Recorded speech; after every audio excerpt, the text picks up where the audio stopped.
What's up, guys? Farooqi Bros here, back with another podcast. And today, for you guys, we'll be talking about some of the newest films we've been watching, but also a couple of interesting storylines in the film community that I think that are worth the debate. So let's just get right into it. I want to start with a movie that's doing very well at the box office this weekend. I think one of the highest Septembers ever, and that's Beetlejuice Beetlejuice, the sequel to the original Beetlejuice. And you got a lot of the same cast coming back, between Michael Keaton and Winona Ryder and the other one, missing her name in the top of my head, but they all come back, and you kind of get a legacy sequel, with Tim Burton at the helm. And I'll start with my review first. And I gave this movie 3 stars, and one of the reasons that I said this in my review is that it plays very safe. I would say it's like one of the safest sequels I've ever seen. When you bring back an old cast, like, you're not trying to reinvent the wheel, you're not trying to say anything new. I would say that whether you watch the first Beetlejuice, the second Beetlejuice, nothing changes for the characters in the big scheme of things, especially Beetlejuice himself. So for me, it did not have the punch of the original, but it's more like a reunion, And sometimes it felt like I'm watching a TV reunion, it's like a special where everyone's back, and let's watch a Christmas special with the gang, and that's kind of what it felt like. And while Tim Burton does flex his muscles quite a bit, and there's some unique set pieces and interesting practical effects, which I do like from Burton's style, and Keaton does seamlessly reprise his role as the titular character, I think it's just too cozy, too safe, narratively, to be interesting. So for me, 3 stars really indicates what it is. It's a middle of the pack movie. I think if you're someone who has nostalgia for that 1980s style movie, then you're gonna quite like this. But if you're not into Beetlejuice, or you haven't been born in the 80s, then I don't think this is gonna be like that interesting to you. So for me, overall fun. I'm not surprised it's doing great at the box office. I think it's all the basic box office like things it has to do, but it's just, for me, when it comes to rating a film, I don't think it's like the most special film of the year so far. So I'm giving it 3 stars, and that's kind of where I'm sitting at it. Zian, what about you? Yeah, I'd also give it 3 stars. I think it was unfortunately kind of weak for a sequel. I mean, I know it is like 30 plus years after the fact, so it's not to see some of the cast come back, but it does leave much to be desired. I feel like this film was pulled in so many different directions. Plot wise, there's so many different things happening, and that really, really hurt it a lot, because compared to the first one, it was really just two focuses. It was about the Deets, who are like Lydia Deet and their parents, and about the Maitlands, which were Alec Baldwin and Gina Davis' character, the two people who died in the beginning of the movie. And it was a good story from there, and then you interject Beetlejuice in that, and then it becomes like a fun experience. But this one is like, there was like 10, 30, 15 different plots going every which direction. First about the dad being dead, then about like the Lydia Deet's dad, and then about the younger characters, like the husband being dead and her not being able to see him for some reason, and then the kid being a villain, and then Beetlejuice's like ex-wife being a villain, who was, I'm telling you, she wasn't even in any scene with any of the people. She was just like superimposed in the last scene, because that was just a complete waste. I don't know what that was even there for. So many things just completely unresolved or very weakly ended. And then the mom getting killed for no reason. It's like they didn't even know what they're doing. And then Lydia Deet and her like marriage subplot. There were so many different things happening, and all of them were so weakly done, because your focus is being stretched in so many different places that it hurt the movie a lot, in my opinion. I think if it was more focused like the first one, there was a lot better things it could have done as a sequel. But I was somewhat disappointed by that. And the gloss over the Maitlands, they found no loophole and now they're gone. It's like no respect to even that, nothing, no care. Like, at least give me a Rise of Skywalker moment where at the end, she sees them. I know there might be some issues with using the act or some of that, but give us something. But there was nothing like that, so it was very, very unsatisfying. I think Beetlejuice himself was good. He reprised the character well. But as far as the narrative, it was just pretty bad. It's like they were trying to put anything together to just greenlight a sequel in this era of nostalgia and bring back the past and stuff like that. But as a film on its own, it was disappointing. Yeah, I mean, this is probably a bigger topic for another day because even I haven't a chance to nuancely think about it. But we've discussed it a few times. The idea of where does the nostalgia line end and at what point does it become slosh? Because at this point, this movie's making a lot of money, and every nostalgia movie makes a lot of money. We just saw Wolverine, Deadpool make one of the highest movies of the MCU in the last few years, just because it's riding on nostalgia. And Spider-Man: No Way Home riding on nostalgia. The Flash rode on nostalgia but failed. But like, how many of these movies are gonna ride on nostalgia and then some hit and some miss? Beetlejuice is a certifiable hit. Like, people are watching this like crazy. The box office is good, but we're giving it more of a mid review on our end.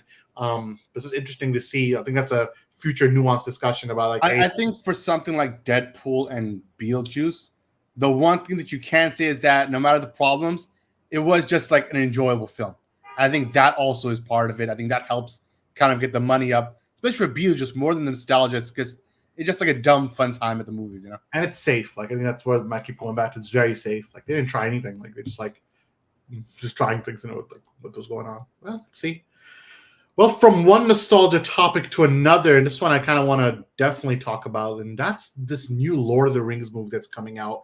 And I'm not sure if you guys are aware of the story, but basically Orlando Bloom, who has a movie coming out at Toronto Film Festival called The Cut, I think. Could be wrong, but it's a boxing movie. And basically he was interviewed and asked about, hey, are you coming back for this new Andy Serkis Lord of the Rings movie? If you guys don't know the Andy Serkis Lord of the Rings movie, he is directing a movie about Gollum, a Gollum solo movie, and it's specifically about how the Fellowship kind of found him. Not the Fellowship, but before the Fellowship found it, how the Aragorn and Gandalf and team kind of found Gollum, after all these years.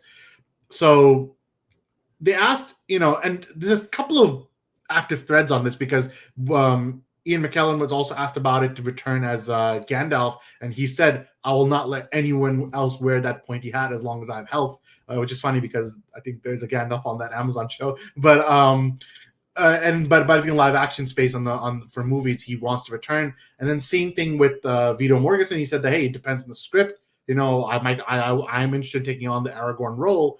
And then same with Orlando Bloom. Orlando Bloom said that if Peter Jackson says jump, I'm going to say how high. And Peter Jackson is a producer on this film. So they are trying to get the gang back together. But then that adds an interesting question. The interviewer asked about it, and that was Variety. I'm just crediting the source. They asked, hey, how are you going to put it together? And Orlando Bloom's answer, and I'll quote it so I don't want to get it wrong. He said, I really don't know what they're planning. I did speak to Andy Serkis. He said they were thinking about how to make it work. And I said, how could it work? As reference to how to bring all of us back and make us look young. And he said, well, it's AI. And I'm like, oh, okay. So it's one of those interesting things that he was like, with AI these days, you can do everything. So I'm now asking the question back to you because AI has been a topic we talk about a lot and what AI means in art. And, a lot of us have strong feelings on that. So let's open up that discussion a little bit here. What do we think about AI, using AI to de-age all these actors? Because some of them did age quite a bit, and some of them didn't, to put them back in the role. And do we think that's a good idea? Should they just play themselves as old as they are? And we as the audience should just be like, they're older actors with just suspension of disbelief. They're playing themselves from before the first movie. How does that work? Or are we okay with AI in this space? And it's all good if you're just de-aging, not doing anything else. So this is an interesting discussion. So let's open it up. And Samir, maybe I'll start with you. Put you on the spot. Start the conversation. Do you think this is a good idea to use AI to de-age these actors, or should they just not have made the movie to begin with? It's kind of flowing well with our nostalgia discussion. I think I prefer recast if anything over AI, or do as much as they can with something practical or makeup, because I don't think that using AI in this way is the right way to go. I don't think AI in cinema works at all, especially since this year there's a big thing with AI and Alien, how they deepfaked an actor on it. It looked so bad. It looked uncanny. It looked terrible. And this isn't like as extreme as that, but I still think that it wouldn't work well. If anything, I mean, it's cinema. You can just make actors act like they're younger, do as much as you can with makeup, and I don't know, just recast maybe. I don't know. I've heard people throw out a lot of Aragorn recasts because I feel like I'll give this. I mean, I don't want to be like mean or anything, but I feel like out of all the actors, I think Vito Mortensen aged the most.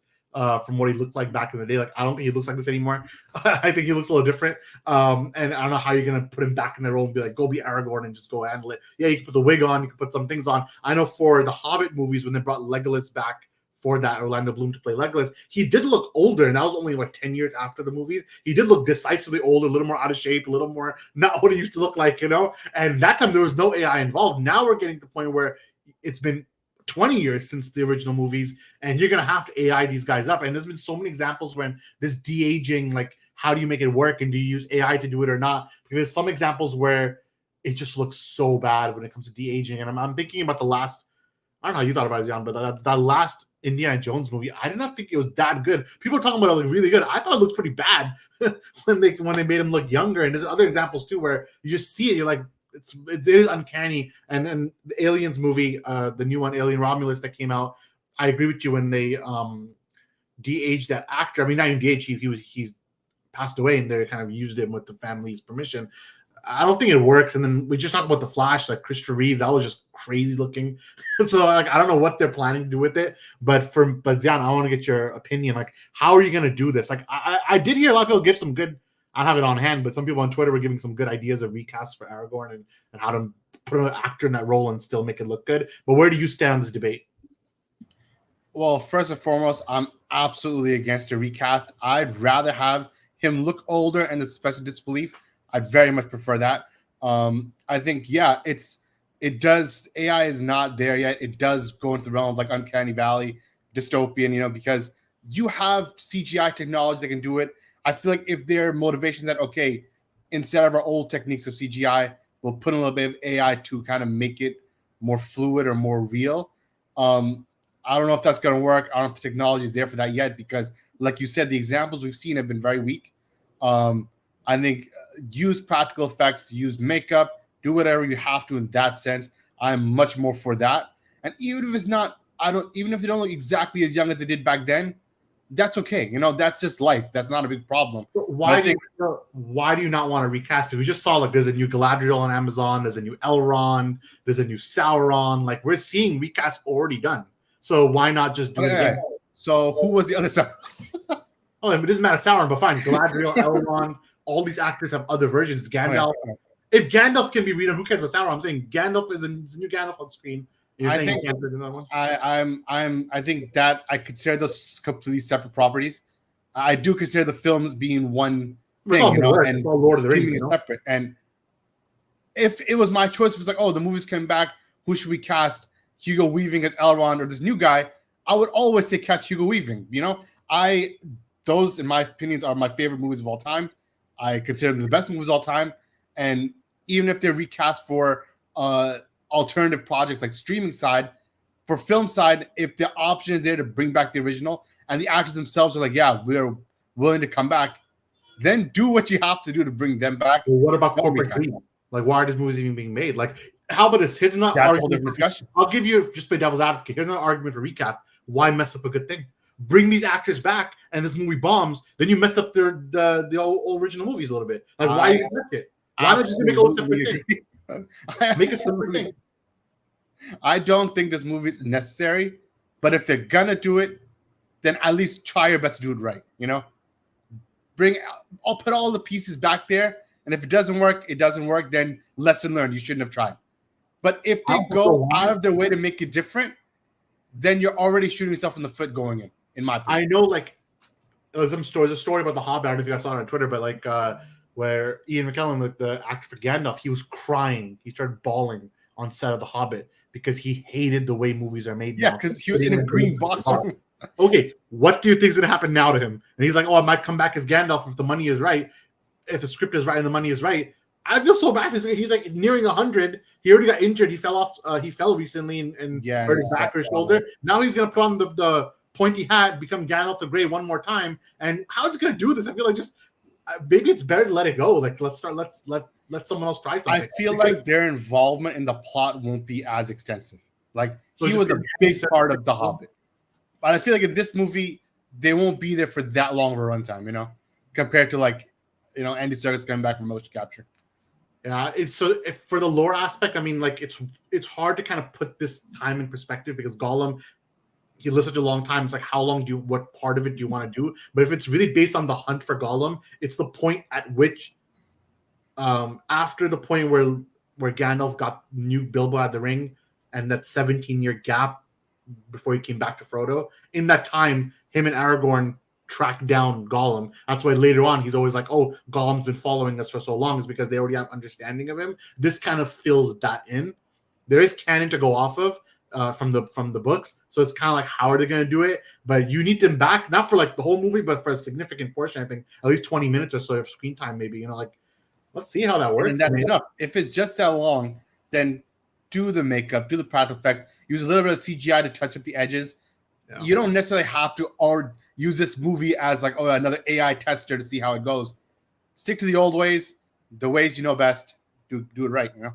The last thing is there's the whole thing about, I mean, Samir, you talk about capitalism too, but like David Zaslav says, the beginning of a lot of Lord of the Rings movies, they want to just keep tapping this, you know, till a whole new trilogy of movies come out. They said this is the start of a new franchise. So if the Gollum movie does well, then we need the Aragorn movie, then we need the Gandalf movie, then we need the Sam movie. You know, like, we're gonna get these movies. I don't know. Before Samir goes, see if they do something like an Aragorn movie. Obviously, it was youth with the elves with Legolas.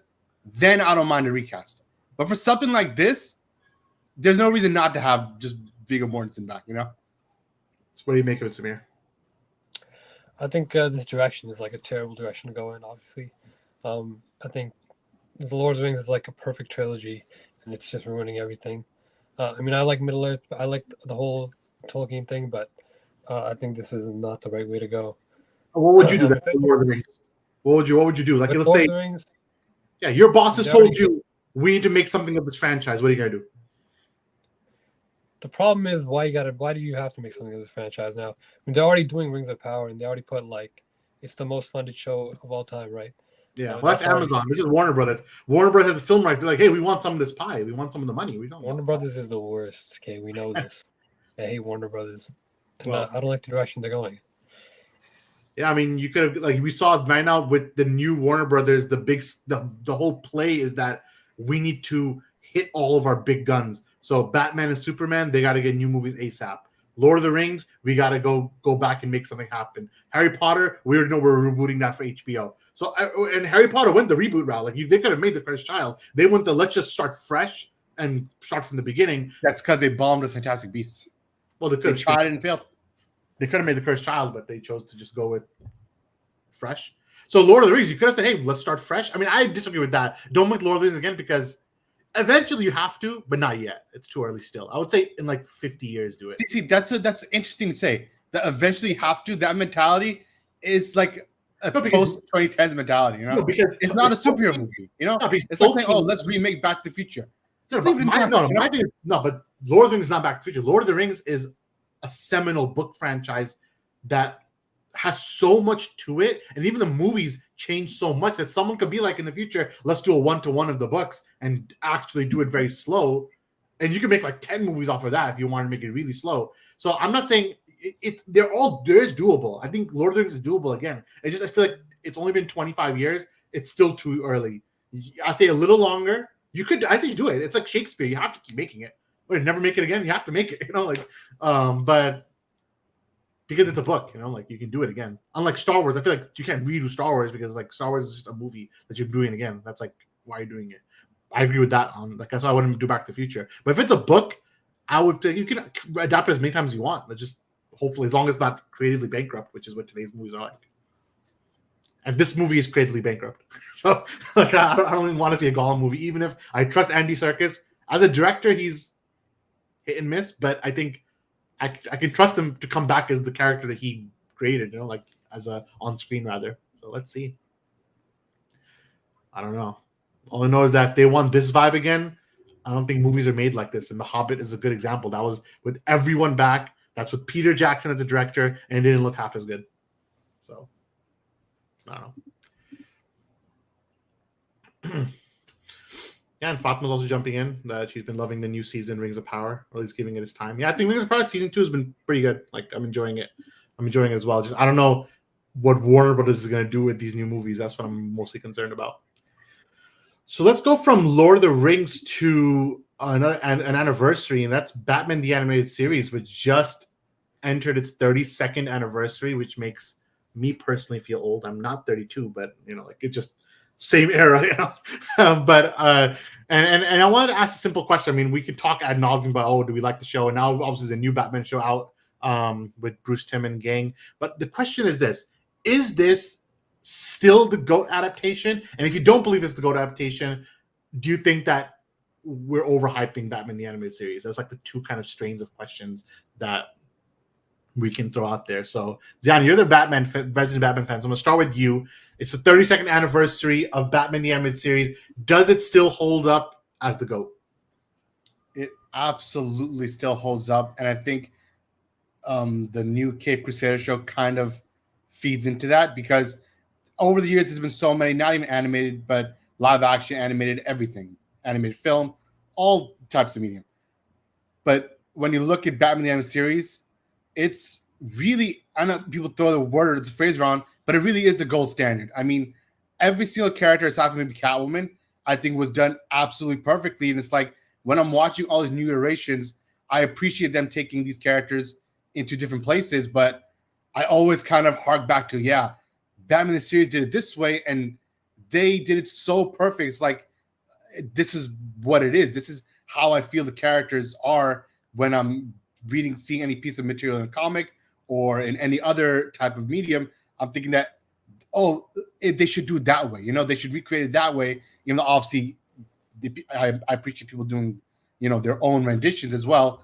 But it's like I always kind of just fold back into, whether it's Gordon, Batman, Alfred, all the characters. I'm thinking that, this is the way to do it. Even like Harvey Bullock, I know in the Cape Crusader, they're handling him much more of like a true bad guy character where he's just a corrupt cop. But I like the way he was in Batman the series, where he was in between the line, but deep down he was still a good guy, And I like, so even as small of a character as Harvey Bullock, I liked the way they handled him in Batman the series, and I think that's for almost every single character in the show.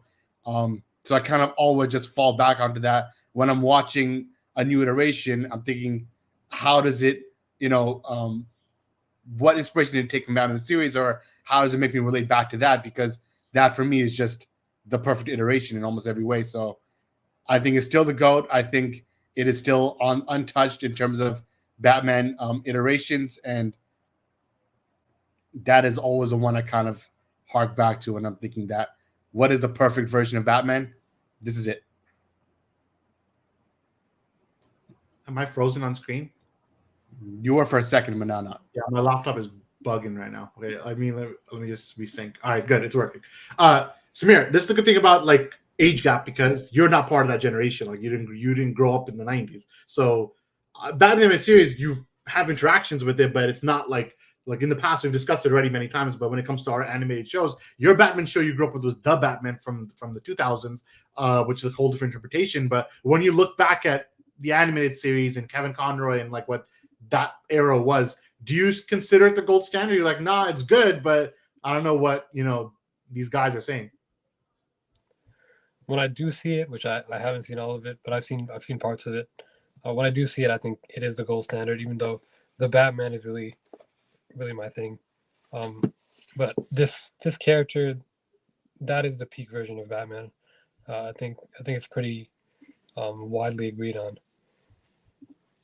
Yeah, and I'm in the same boat. I mean, we talk about, like people have been discussing Batman all the time. Like, oh, are you a Christian Bale guy? Are you a Ben Affleck guy? Are you a Robert Pattinson guy? And all live action movies all kind of do good for me. But I feel like there's something about the animated universe, like the original one, and it could be me talking with full nostalgia glasses, and at this point I don't care. But for me also, I think that, well, for Batman, I think it's more objective because that's multiple Emmys. That has a thing going for it. I mean, for what it did, and every Batman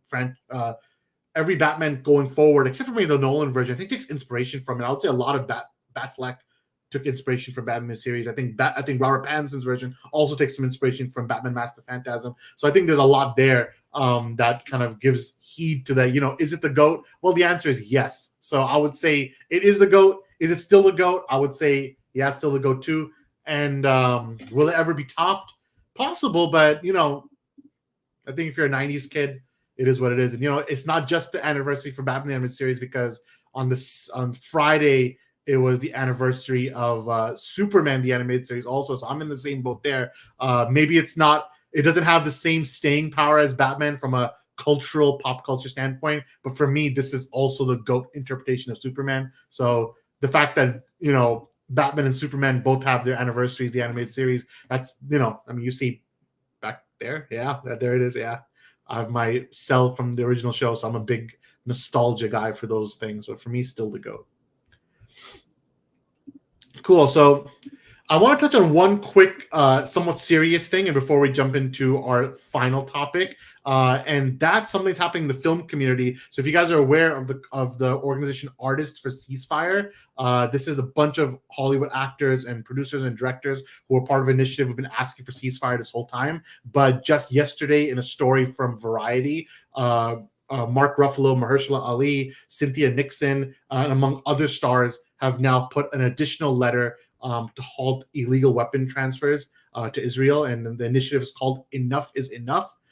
So this is something that a bunch of people in our industry in Hollywood, through a partnership with multiple humanitarian organizations like Oxfam and the War Child Alliance and Children in Conflict, they're all working together to kind of really push this ceasefire. We're entering almost 1 full year now since the war has begun, and the amount of bloodshed is insane. So I definitely want to put that out there. And the second thing I want to point out is that yesterday, obviously, Venice Film Festival is wrapping up as Toronto Film Festival is kicking off. But at Venice Film Festival, a Jewish director, her name is Sarah Friedland, Sarah Friedland. She accepted the Lion of the Future award. It's basically for best debut film for her film Familiar Touch. And in lieu of a traditional acceptance speech, she actually gave a whole speech saying that she stands in solidarity with the people of Palestine. And her exact words, and I'm quoting right now, is that I'm accepting this award on the 336th day of the genocide in Gaza and the 76th year of occupation. And it is our responsibility as filmmakers to use our platform to address impunity on the global stage. So I think that's very brave of her, especially doing it on the film festival stage. There's also been some protests happening at Toronto Film Festival. So there's a lot going on in the world right now. And I just want to make sure that when it does cross over with our industry, that I just highlight it and I put it out there, and I just amplify that as us, on Cinema Debate. We stand with the people of Palestine, and we're praying for a ceasefire as soon as possible. So for that, I want to go to my final topic, and that is, what it is? It's the what to watch. It's the Farooqi Bros recommendation. Before we go to the final topic, there's also a movie I saw recently. So instead of a what to watch, let me say what not to watch. And that movie is The Front Room. The Front Room, got to see it, and it was just absolute garbage. I think there's pieces there where they could have done something. They could have gone the long legs route, where it's like, okay, more magical or occult with the old lady, the mother-in-law. But instead, it was just a strange, weird movie where she's doing strange things, and then the mom, the wife, is seeing visions and stuff, and it's just none of it made any sense, and it led to absolutely nothing. And the twist was absolute garbage. I think, when A24 puts a stamp on something to produce or distribute, it comes to the level of like it's going to have something good in it. But this felt like it was just very, very weak. It was just put together, and they kind of didn't know what they're doing. They didn't know what direction to take it, and it ended up just being just boring movie. It's like 93 minutes or something, but it felt like I was sitting there for like two and a half hours, and just like nothing's happening. The movie's not ending, and it was just uncomfortable to watch, and I would definitely not recommend it. I landed at a score of 1.5. I might move down to 1. I think the main actress, she was good. I feel like if the script was better, the movie could have been better. And even Catherine Hunter, who played like my mother-in-law, she was good. But it's like the narrative was just absolute garbage, and they didn't really know what they were doing. And the ending was just as bad. So definitely don't watch that movie. Don't waste your time watching that movie. It wasn't a good time.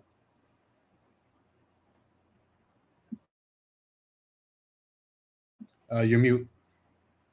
I said, well, that's the what not to watch recommendation. So let's move from there to what to watch. And that's, as we know, this topic goes open-ended. So it doesn't have to be films. It could be movies, television, gaming, a book, what do you recommend? You can recommend it here. So let's get right into it. I'm wondering who wants to go first. Is it me, Samir?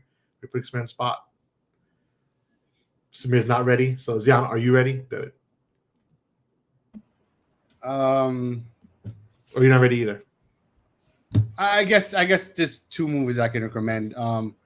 They're two very different movies. I think the first one is I finally got to see Edge of Tomorrow, which just came on Netflix yesterday. So I was like, okay, might as well just watch it now that it's available.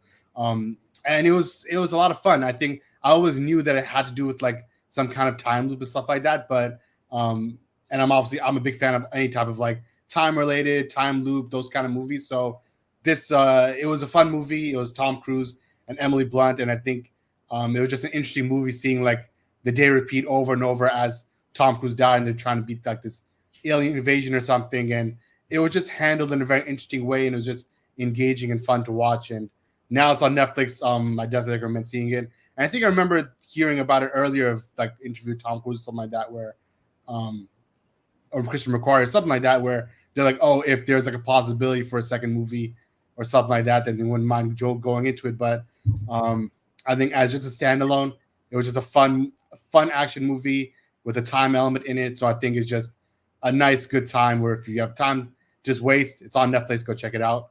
My second movie would be Submarine, which was a seemingly unknown movie, but I ended up just stumbling upon it through various means. But it was honestly a very good movie. It was like a sincere and heartfelt movie with like a little tinge of comedy as well. I wouldn't consider it I guess it's a foreign film, but though it's in English, and it's about this teenager Oliver, and he's kind of just going through the motions of life. It's very slice of life, coming of age type film, but they handle it in a very nice way. I think it was shot extremely well. The score was like a melancholic score that really fit the tone of the movie, and it's just he's trying to handle his life of like finding this love with this girl and also trying to stop his parents' marriage from like falling apart completely.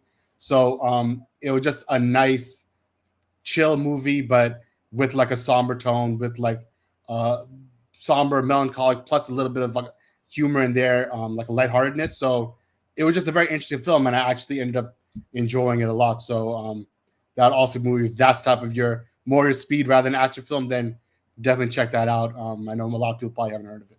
Oh, and honestly, Alex Turner, I think his name, I forgot his name, the lead singer of Arctic Monkeys.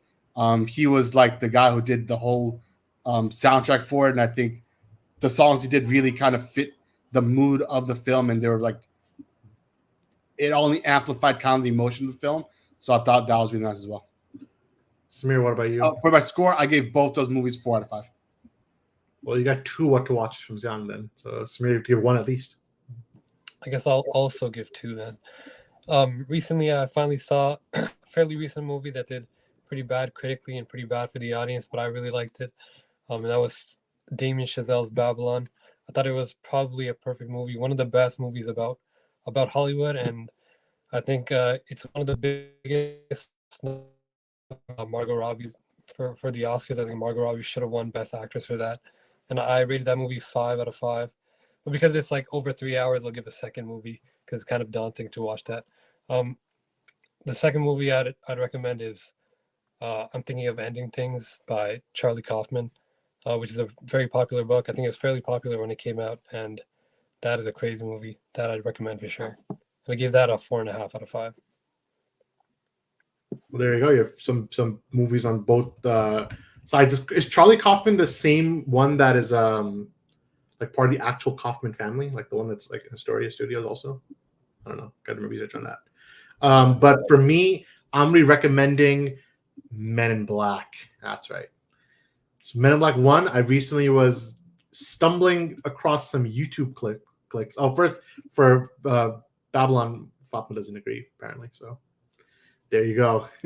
But for me, Men in Black, I mean, I was stumbling across some YouTube clips, and I was like, wait a minute, this movie's peak. So then, and it was always one of my favorite movies, and we were discussing between the bros off camera, and it was we were discussing movies that they might be 3, like the whole concept of a 3-star movie that you have to give 5 stars because it just has that kind of like it's like that pull, that hold on you. And for me, Men in Black is one of those movies like It's not my letterbox top 4, but I actually always considered it like just putting in my top 4 all time. And it's not about like, oh yeah, it's some art house Oscar winning movie. It's not, and it's silly and it's pretty rambunctious and it's all over the place. But for me, there's such nostalgia attached to it, but also it's just a funny movie. Like I think the script is scripting. To me, like, it's good script, good screenplay. It's funny, it's interesting, it's iconic, and there's a good ride at Universal Studios that I'm pretty good at. So when you add it all together, I gotta recommend Men in Black. Not just I also have 2 recommendations. I'm recommending Men in Black the movie, the first one, but I'm also recommending Men in Black the ride at Universal Studios because listen, it's nearing its 30th anniversary, meaning it might go away soon. So if you're stopping by Universal Studios, you gotta hit this ride up because it might go away at some point. So just putting it out there. So those are my 2 recommendations. We want to end our podcast on a funny note. So I have this image where we have to like just pick some fun topic, and this one, PlayStation, which is entering also its 30th anniversary. For all of us feel old as hell, like the Batman 30th anniversary, Men in Black 30th anniversary. Now Lord of the Rings is also getting 25 years old, but we also have to discuss. The ride is legendary. We also have to discuss PlayStation's 30th anniversary. So PlayStation put like a prompt out to its users. Let me just get rid of this banner, and it's basically that if you can go on an adventure, you have to choose 3 party members to go with you on an adventure. Who would you choose? And this is basically the legends of PlayStation, like all the characters that made PlayStation what it is over the last 30 years.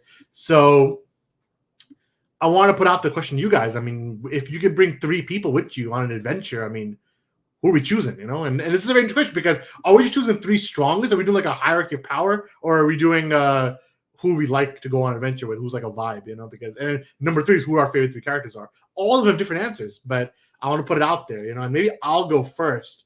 For me, you already know, Sora is my guy. I'm a huge Kingdom Hearts fan. So Sora is my first person going with me on the journey.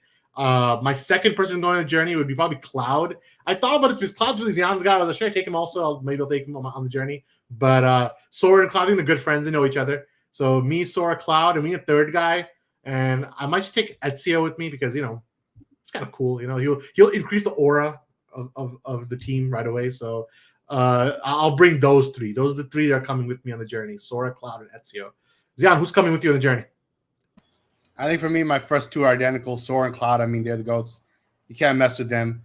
But for the third one, it's tough. Like I get the Ezio appeal. I was a huge Sasuke fan as well. But I would actually choose Solid Snake. I feel like Snake is just, he's not Big Boss, but he still has Big Boss's blood. He's a son. So he still has some of the skills.